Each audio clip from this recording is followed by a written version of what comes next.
So good morning student, it is video number first, part first, chapter metals and non-metals, class 10th, and today we discuss some basic concept which we already studied in the class 9th. हम first 10 elements को discuss करेंगे, उनके symbol, उनका atomic number, mass number, उनकी configuration, valence electron, valency के regarding हम कुछ detail पढ़ेंगे। यही डिटेल हम 5th चैप्टर में दोबारा से एक बार और अच्छे से डिटेल में करेंगे, बट फिलहाल हमें फर्स्ट 20 एलिमेंट्स के बारे में कंप्लीट इंफॉर्मेशन होना चाहिए, तभी हमारा ये metal non metal chapter easy हो जाएगा। इवन अगर हम ये बेसिक कंसेप्ट अपने माइंड में रखते हैं तो ऑलमोस्ट हमारी 80% केमिस्ट्री बड़े इजीली सॉल्व हो सकती है। तो उसके लिए हमें कुछ सीखना पड़ेगा, जैसे फर्स्ट ऑफ ऑल 2, 8, 8, 18, 18, 32, 32, इसको हम मैजिक नंबर बोलते हैं।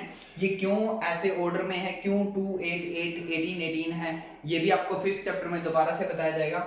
बट फिलहाल आप ये बात समझिए कि इस यूनिवर्स के अंदर हर एक बॉडी किससे मिलके बनी है? एटम से। चाहे वो कोई लिविंग थिंग हो, चाहे वो कोई नॉन लिविंग थिंग हो, किससे मिलके बनी है? एटम से। और एटम का जो सेंटर होता है, उस सेंटर में एटम का सारा मास लाई करता है। एटम का सारा मास सेंटर में ही लाई करता है। और एटम के चारों तरफ ऐसे सेल बने होते हैं, first cell, second cell, third cell, fourth cell, fifth cell and so on. हम इनको फर्स्ट सेल भी बोल सकते हैं, फर्स्ट, सेकंड, 1, 2, 3, 4, 5, 6 ऐसे न्यूमेरिकल वैल्यू भी दे सकते हैं। हम चाहे तो इनको K, L, M, N नाम भी दे सकते हैं, अप टू सो ऑन। ये शेल होती हैं। तो एक एटम को फर्दर अगर हम डिवाइड करें तो एटम के अंदर 3 सब एटॉमिक पार्टिकल्स मिलेंगे। एक एटम के अंदर फर्दर 3 सब एटॉमिक पार्टिकल मिलेंगे, वो होते हैं प्रोटॉन, इलेक्ट्रॉन, न्यूट्रॉन। प्रोटॉन पर पॉजिटिव चार्ज होता है, इलेक्ट्रॉन पर नेगेटिव चार्ज होता है, और न्यूट्रॉन पर कोई चार्ज नहीं होता, वो इलेक्ट्रिकली न्यूट्रल होता है। एक बात और याद रखना, एक एटम में जितने नंबर ऑफ इलेक्ट्रॉन होते हैं उतने ही नंबर ऑफ प्रोटॉन होते हैं। किसी भी एटम का हम सिंबल जब रिप्रेजेंट करते हैं तो यहाँ पर ऐसे बीच में सिंबल लिखा जाता है। सिंबल अभी मैं आपको बताता हूँ क्या होता है। और यहाँ पर A मेंशन होता है, यहाँ पर Z मेंशन होता है। जो ये A होता है ये एटॉमिक मास होता है। क्या होता है? Atomic mass. और जो ये Z होता है, Z को हम एटॉमिक नंबर बोलते हैं। क्या बोलते हैं? Z को हम एटॉमिक नंबर। इसका मतलब होता है कि नंबर ऑफ इलेक्ट्रॉन या नंबर ऑफ प्रोटॉन। Z का मतलब क्या होता है? Number of electron, number of proton. मतलब ये यहाँ नंबर जितना मेंशन होगा उतने ही उस एटम में इलेक्ट्रॉन है, उतने ही प्रोटॉन है। और ये जो एटॉमिक मास लिखा होता है ये प्रोटॉन प्लस न्यूट्रॉन का सम होता है। किसका? प्रोटॉन प्लस न्यूट्रॉन का सम होता है। तो इस न्यूक्लियस के अंदर प्रोटॉन और न्यूट्रॉन रहते हैं, और इलेक्ट्रॉन डिफरेंट शेल्स में, डिफरेंट ऑर्बिट्स में रिवॉल्व करते हैं डिपेंडिंग अपॉन देयर एनर्जी। अगर किसी इलेक्ट्रॉन की एनर्जी फर्स्ट सेल के इक्वल है तो वो फर्स्ट सेल में रिवॉल्व करेगा। अगर सेकंड सेल के इक्वल एनर्जी इलेक्ट्रॉन के पास तो वो सेकंड ऑर्बिट में रिवॉल्व करेगा। तो ये कुछ बेसिक कंसेप्ट थे। तो यहाँ पर अगर हम आए इस टेबल में तो यहाँ पे एलिमेंट्स के नाम मेंशन है, hydrogen, helium, lithium, beryllium, boron, carbon, nitrogen, oxygen, fluorine, neon. तो ये आपको याद होना चाहिए, लर्न होना चाहिए। अब हम सिंबल की बात करते हैं। तो सिंबल हम क्या करते हैं, उसके नाम में से फर्स्ट लेटर को पिक कर लेते हैं। जैसे हाइड्रोजन H से बना है तो हमने H लिख दिया। अब हीलियम भी H से बना है तो इसका भी अगर H हम दे देंगे तो कंफ्यूजन हो जाएगी, H फॉर हाइड्रोजन और H फॉर हीलियम। तो जब ऐसी कंफ्यूजन होती है तो हम सेकंड अल्फाबेट पिक कर लेते हैं नाम में से। बट एक बात को याद रखना, फर्स्ट अल्फाबेट कैपिटल लिखना है और सेकंड अल्फाबेट स्मॉल लिखना है। तो HE इसका सिंबल बन जाएगा, HE for helium, H for hydrogen. एक बात याद रखना, अगर आपने ये E कैपिटल लिख दिया तो ये गलत होगा, क्योंकि यहाँ पे फिर H अलग एलिमेंट का नाम है, E अलग का है। बट H के बाद अगर आप E को स्मॉल लिखोगे तो ये एक ही एलिमेंट का सिंबल है। सिमिलरली लिथियम का सिंबल होता है Li small, beryllium Be, boron B, carbon C, nitrogen N, oxygen O, fluorine F, neon Ne। I hope ये आपको समझ में आया होगा। एटॉमिक नंबर लगातार होता है, एटॉमिक नंबर 1, 2, 3, 4, 5, 6, 7, 8, 9, 10, और एटॉमिक मास एटॉमिक नंबर का ऑलमोस्ट डबल होता है। हालांकि ये भी एटॉमिक नंबर सही से राइट नहीं है। एटॉमिक नंबर एक्चुअली पॉइंट्स में होता है। क्यों होता है?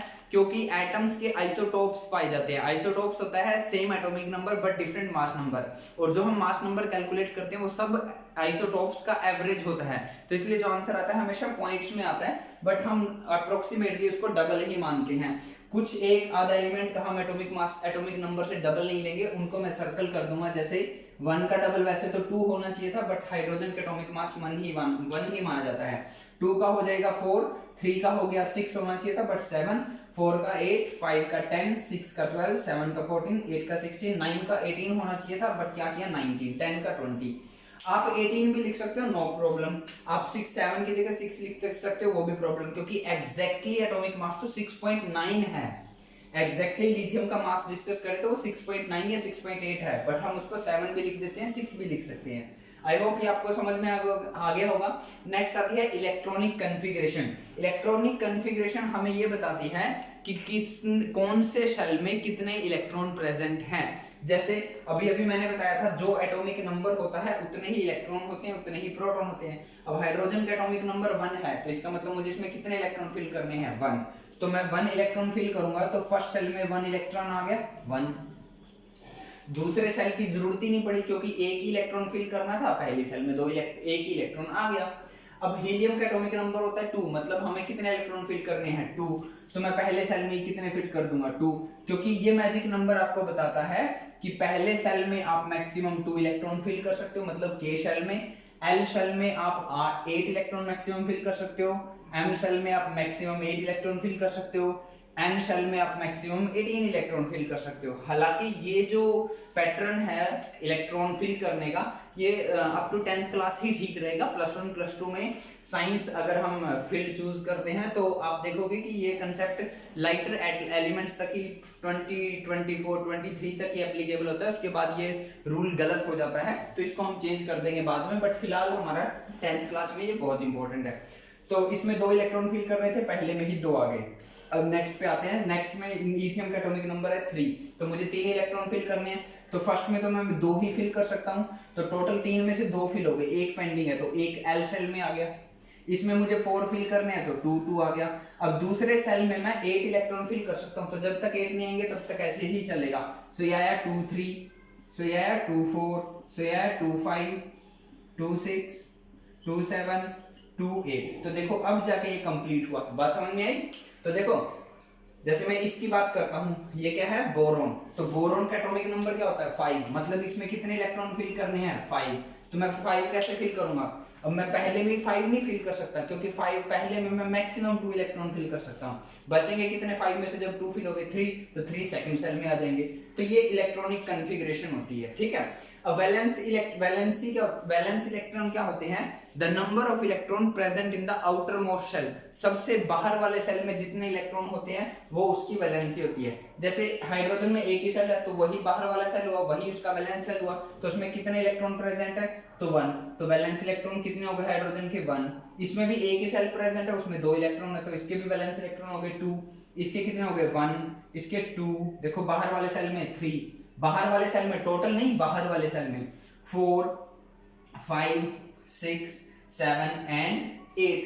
अब आता है वैलेंसी। वैलेंसी होता है the total number of electron loss और gain to become stable by an atom is called valency, और the combining capacity of an atom is called its valency. मैं दोबारा बोल रहा हूं, आप उनको कॉपी में जरूर नोट करोगे। The number of electron loss और gain by an atom to become stable is called its valency, और the combining capacity of an atom is called its valency.